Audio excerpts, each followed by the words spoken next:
Voices in the Park by Anthony Brown.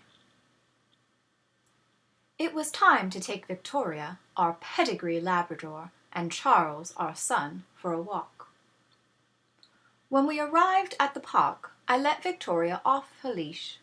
Immediately, some scruffy mongrel appeared and started bothering her. I shooed it off, but the horrible thing chased her all over the park. I ordered it to go away, but it took no notice of me whatsoever.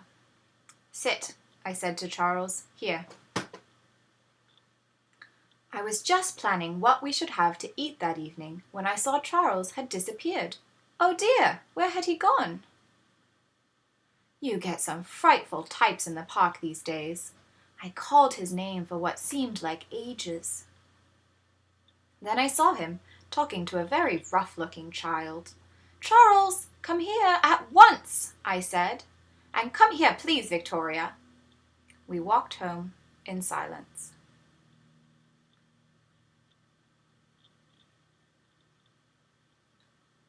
Second voice. I needed to get out of the house, so me and Smudge took the dog to the park.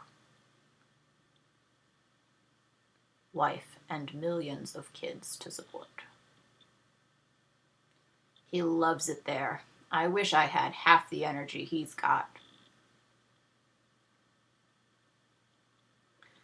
I settled on a bench and looked through the paper for a job. I know it's a waste of time, but you've got to have some hope, haven't you? Then it was time to go. Smudge cheered me up. She chattered happily to me all the way home.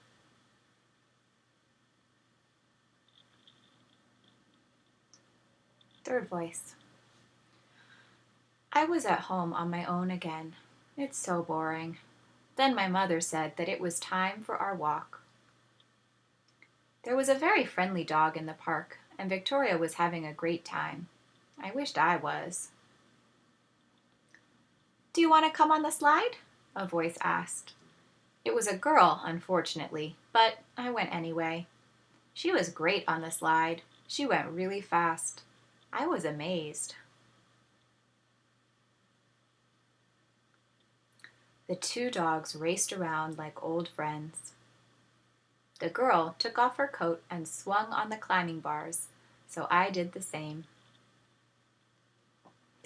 I'm good at climbing trees, so I showed her how to do it. She told me her name was Smudge. A funny name, I know, but she's nice. Then my mother caught us talking together, and I had to go home. Maybe Smudge will be there next time.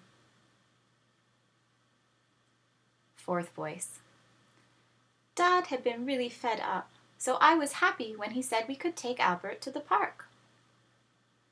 Albert's always in such a hurry to be let off his leash.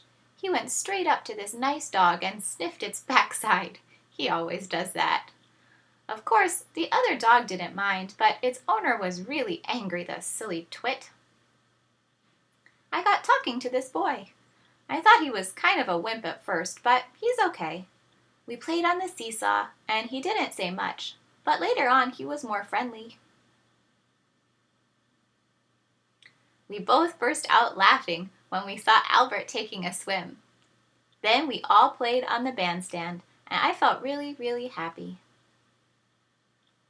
Charlie picked a flower and gave it to me.